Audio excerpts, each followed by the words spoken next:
Senaman ada macam-macam dan walaupun untuk kurangkan berat semata-mata, hukum senaman tak wajib. Saya sangat-sangat menggalakkan anda untuk aktifkan diri dan bersenam untuk mempercepatkan proses, tingkatkan kecergasan, improve your fitness dan pelbagai kelebihan macam kurangkan stres dan lain-lain lah. Now, panjangnya atau story about exercise memang boleh menjadi panjang dan lebar. Dalam online video siri di kevinzahari.com/videos ada pelbagai jenis bentuk senaman, video, panduan yang anda boleh layari juga. Tapi untuk pendekkan cerita untuk mereka yang khususnya nak kurangkan berat badan, ada 2-3 jenis bentuk senaman yang anda boleh lakukan. Yang pertama adalah senaman kardio yang adalah seperti zumba, aerobics, jogging, swimming dan lain-lain juga. Kalau orang zumba biasanya dia akan lebih ke sana, orang yang bersukan ke arah situ, orang yang suka treadmill ke arah yang lain. Bagi saya itu semua adalah hak individu. Objektif kardio ni ada 2 perkara bagi saya. Yang pertama adalah untuk tingkatkan pembakaran kalori atau Y, dan yang kedua adalah untuk tingkatkan kecergasan. Now, untuk tingkatkan kecergasan, to improve fitness, perlu ada quality senaman. Untuk burn kalori, just kena buat je, memang akan terbakar, just soal banyak mana. But kalau anda nak tingkatkan kecergasan, perlu ada perangsang senaman yang berkualiti. Yang ini semua akan mempersoalkan soal dengupan jantung. Now, you have to know how to menilai kualiti dengupan jantung anda. Kalau anda ada sikit wang untuk dilaburkan, saya sangat galakkan anda beli heart rate monitor seperti saya yang pakai. Ada jenama Sunto, Polar, Garmin dan lain-lain. Ikut cita rasa dan bajet diri sendiri. Once anda ada ataupun di treadmill sekalipun, atau tak ada jam ke apa dan nak berlari di taman sekarang hari ini ke, perlu tahu sama ada anda perlu tingkatkan kelajuan ataupun perlahankan. Dia macam ni. Now, this is heart rate anda, dengupan jantung. This is masa. Now, maximum heart rate, max heart rate adalah 220 minus umur, age anda. Katakanlah umur anda 30 tahun, maka maksimumnya 190 lah.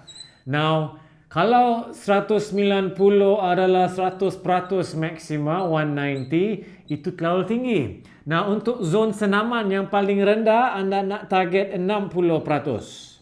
Ini peratusan, 60 daripada 190 adalah 114, dan zon yang paling tinggi saya galakkan adalah 80%, iaitu 152.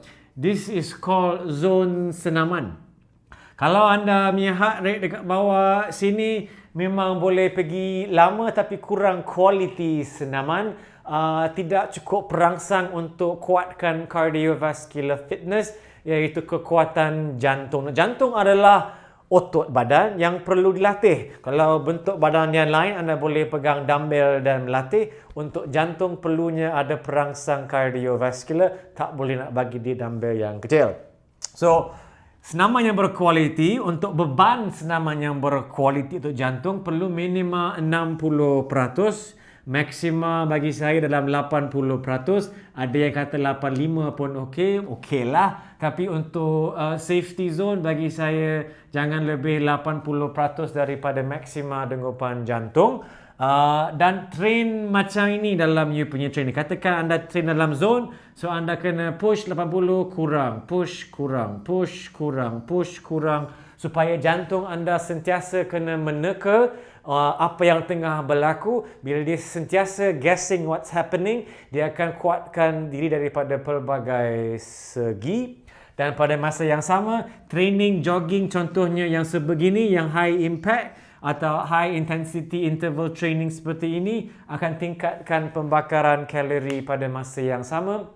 Kerana macam kereta di highway juga, kalau bawa kelajuan yang sama, dia akan jimat minyak. Kalau anda nak bakar banyak minyak, anda pecut brake, pecut brake, pecut brake. Sama juga pecut, break, pecut, break, pecut, break. Lagi banyak kalori you burn, and pada masa yang sama dia kuatkan cardiovascular fitness anda.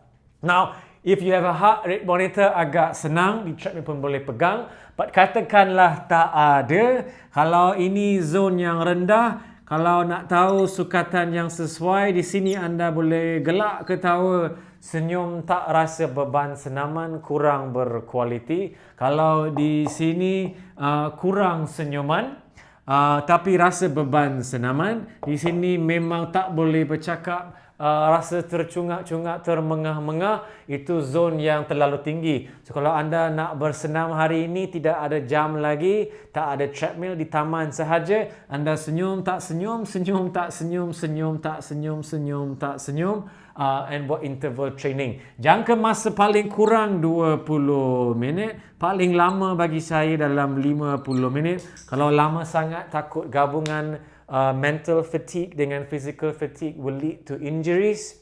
The last thing that you want is to cederakan diri sendiri. So lebih baik selamat maximum 50 minit dalam zon senaman, tak termasuk warm up dengan cool down. Jangan buat senaman seperti ini hari-hari, because again beban, wear and tear, wear and tear, wear and tear. Kalau tak berehat, lama-lama tentunya akan cedera.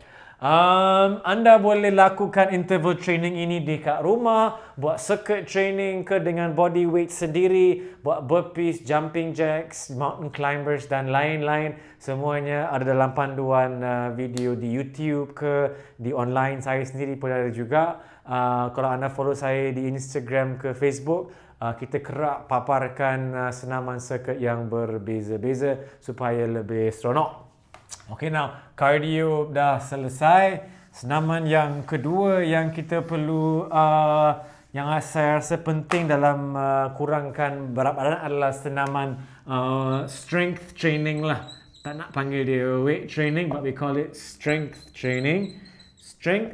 Strength training ni adalah untuk merangsangkan pembesaran otot. Nah, walaupun anda nak kurangkan berat, anda nak nampak, biarlah nampak shape, fit dan tone. Kalau anda kurangkan semata-mata tanpa senaman yang berkualiti, nampak kurus, kering, tak cantik pun tak best juga. So, peranan strength training dalam proses mengurangkan berat badan adalah untuk mengelakkan kehilangan otot yang berlebihan during your weight loss progress, supaya at the end of the day nampaklah sihat, kuat, shape, tone dan cantik belaka lah kot. So, strength training can be weight training dengan beban, can be body weight training ala circuit training, can be pilates, can be rock climbing, anything and everything. Now, senaman, tak ada senaman yang terbaik. Bagi saya yang terbaik adalah senaman yang anda enjoy, yang anda boleh lakukan sampai bila-bila,